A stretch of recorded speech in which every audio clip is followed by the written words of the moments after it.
මිනිස්සෙක් හොඳයිද නරකයිද ස්ත්‍රියක්ද පුරුෂයෙක්ද ලොකුයිද පොඩියිද කියලාවත් හිතන්නේ නැතුව කඩුවක් අරගෙන ඇඟිල්ලක්ම හොයන මිනිමරුවෙක් හිටියා. ඔහුගේ නම අඟුලිමාල. ඒතර අඟුලිමාලට තිබුණේ එතන සනීප වෙලාද උමතු වෙලාද? උමතු වෙලා. ඇඟිල්ලක් හොයන උමතු බවක්. මගේ ලෝතුරා බුදුරජාණන් වහන්සේ ඔහුව සනීප කළා. සනීප කළා. ඊට පස්සේ පටාචාරා සිහිසන් නැති වී ඇඳිවත නැති වී තමන්ගේ ඇඟේ වස්ත්‍රයක් තියනවාද කියලාවත් සී කල්පනාවක් නැතුව උමතුවෙන් දුවපු පටාචාරා පින්වත් නැගණිය සිහි අරගන්න කියලා බුදුමුවින් දේශනා කරනකොට කතා කරන මිනිස්සු අතර ශ්‍රේෂ්ඨ වූ බුදුරජාණන් වහන්සේගේ මුවින් මේ වචනේ පිට වෙනකොටම උමතු බව නැති වුණා. මගේ බුදුරජාණන් වහන්සේට මිනිසුන්ගේ උමතු බව නැති කරන වචන තියෙනවා. ඒ නිසා තමයි කියන්නේ යෝ අද තම්පවරෝ මනුජේසු කතා කරන මිනිස්සු අතර ශ්‍රේෂ්ඨතම කෙනා. වෙන මිනිස්සු කතා කරනකොට පිස්සු හැදෙනවා. ළමයි කතා කරන දේවල් අහලා අම්මලාට පිස්සු හැදෙනවා. ගෑනු මිනිහලා කියන ඒවා අහනකොට උන් බැඳපෙවුන්ට පිස්සු හැදෙනවා. එහෙමනේ තියෙන්නේ. වචනේ මිනිසුන්ගේ පවුල් කැඩෙනවා. හදවතට ගිනිපත්තු වෙනවා මිනිසුන්ගේ වචනවලින්. මගේ බුදුරජාණන් වහන්සේගේ වචනෙන් ගිනි නෙවෙනවා. උමුතු බව නැති වෙනවා. පටාචාරාගේ උමුතු බව නැති වුණා. ඒ වස්ත්‍රයෙන් ශරීරය වහගෙන පපුව වහගත්තා. ඇයට බුදුරජාණන් වහන්සේ කවදාවත් උමුතු වෙන්නේ නැති බෙහෙත ලබා දුන්නා. ධම්මෝ සදං සමන්නත්ති. ධර්මයේ තරම් ඖෂධයක් නැහැ. ඇය සනීප වුණා. ඇය මොණිවරියක් වුණා. මම මේ කියන්නේ මොකද්ද? මම මේ කියන්නේ අපේ උමතු බව තේරුම් අරන් අපි කවුරුත් අපි දිහා බැලුවොත් එහෙම අපේ ජීවිත දිහා අපි කවුරුත් පිස්සු වැඩ කරපු අය. පිස්සු වැඩ කරලා තියෙනවා. වටපිට කිසි දෙයක් පේන්නේ නැතුව තමන් යන් ඊලංකික ඉන්නකොට සමහර අය රට යනවා කියලා. මේ හම්බෙන රස්සාවල් අත්හරිනවා අර රට යන අදහසින්. ඒක ගැන හිතාම ඉන්නවා. ඒ රට උමතුව. ස්ත්‍රී පුරුෂයන්ට තියෙන කාම උමතුව. සමහර අයට සල්ලි කිව්වොත් එයාට දෙයියන්ගේ මල්ලි නෙවෙයි. සල්ලි කියන්නේ දෙයියන්ගේ දෙයියෝ. එතකොට උමතුව. දැන් ඒ වගේ උමතුවකින් තමයි මට්ට කුණ්ඩලි පෙළුණේ. හරිය හම්බ කරපු ධනෙ බිරිඳට දෙන්නෙත් නැතුව, දරුවන්ට දෙන්නෙත් නැතුව ලෝභ කමින් පෙළෙනවා කියලා කියන්නේ උමතුවක්. මහ බෝධිසත්වයන්ටත් වෙලා තියෙනවා. වනේ තපස් රැකපු මහ බෝධිසත්වයෝ ස්ත්‍රියාවකට ලොල් වෙලා අතට කඩුවක් දීලා හරක්ගේ බෙල්ල කපාගෙන ගිය විස්තරයක් ජාතක කතාවක තියෙන. උමුතු වෙලා. විස්සන්තර රජුරෝ දන් දීලා අවසානයේ මහා කලේ තනියෙන් දුවපු අවස්ථාවක් බණ පොතේ තියෙනවා. අපි කවුද? ඒ කියන්නේ ලෙඩේ උස්සන්න වෙච්ච අවස්ථා අපිටම ප්‍රකටයි.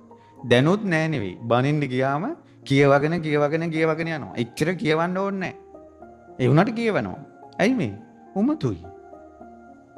පුතේ මේ වැරද්ද මේකයි මේක හදාගන්න. එච්චරයිනේ. කියවනවා. මොකද්ද මේ? උමතුව. අපි කාගේ ජීවිත දිහා බලන්න.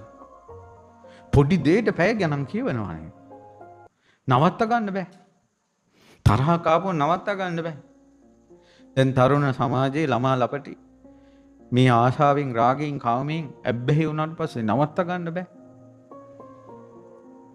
හිත ඒකට ලෝලයි. ඉතින් මේ තමන්ගේ උමතුව තේරුම් ගන්න. වචනයෙන් පවා උමතු බව නැති කරන බුදුරජාණන් වහන්සේ සරණ යන්න.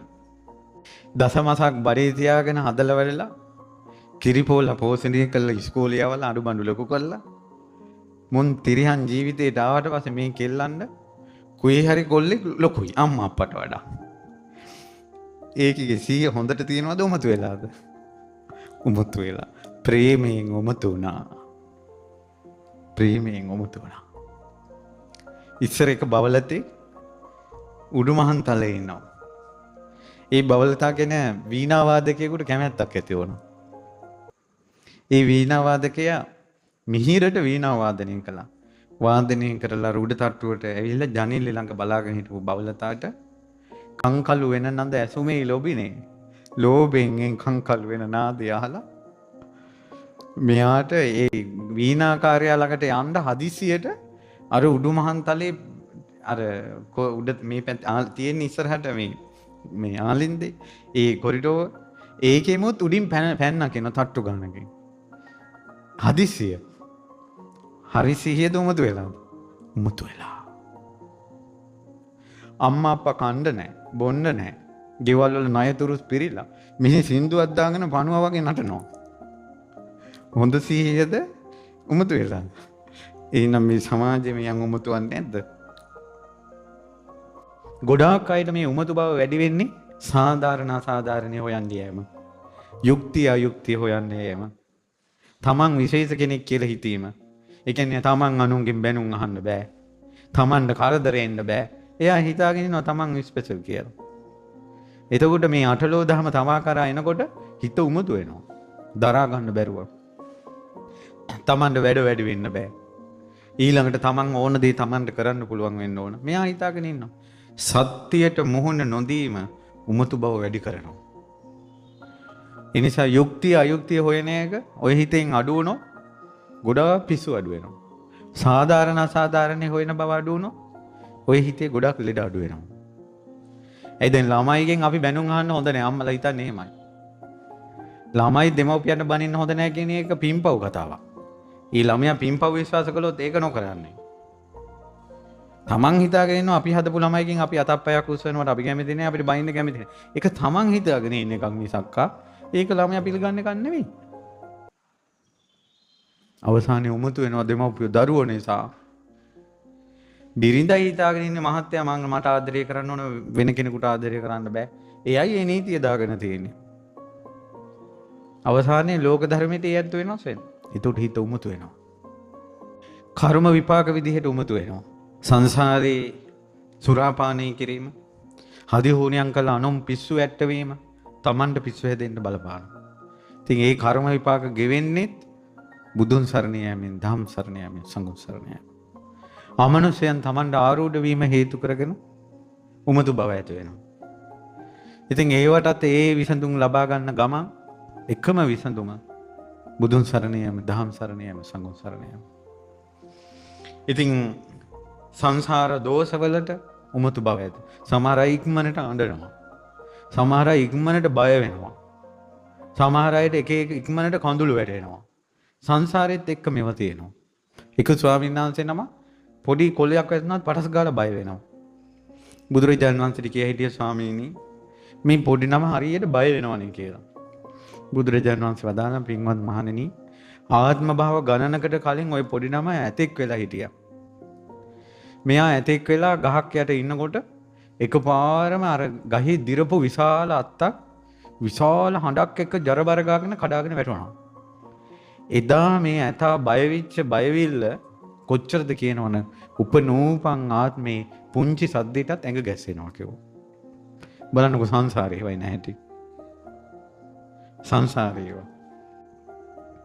එහෙනම් මේ අපගේ හිත්වල තියෙන උමතුකම දුරු කරගන්න නම් ප්‍රධානම දෙයක් තමයි බුදුන් සරණ යාම, දහම් සරණ යාම, සංඝ සරණ යාම. මට එකම විසඳුම බුදුරජාණන් වහන්සේ කියන තැනට පැමිණීම. තමන්ගේ ජීවිතයේ ප්‍රශ්නවලට ධර්මයෙන් විසඳුම් හෙවීම.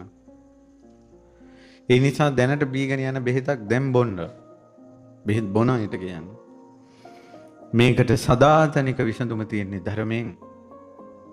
මේ බණපදේ අයිති මානසික රෝගයකට බෙහෙත් බොන කෙනෙකුට පමණක්ම නෙවෙයි. අපි ඔක්කොම එක නැවේ. අපි ඔක්කොම එක ගොඩේ ඉන්නේ. ප්‍රකට නොවුනට එක එක්කෙනා එක පිස්සු වැඩවල යෙදී ඉන්නේ. අපිට තියෙන එකම සැනසෙල්ල පිරිසරණ බුදුරජාණන් වහන්සේ ළඟ විතරයි.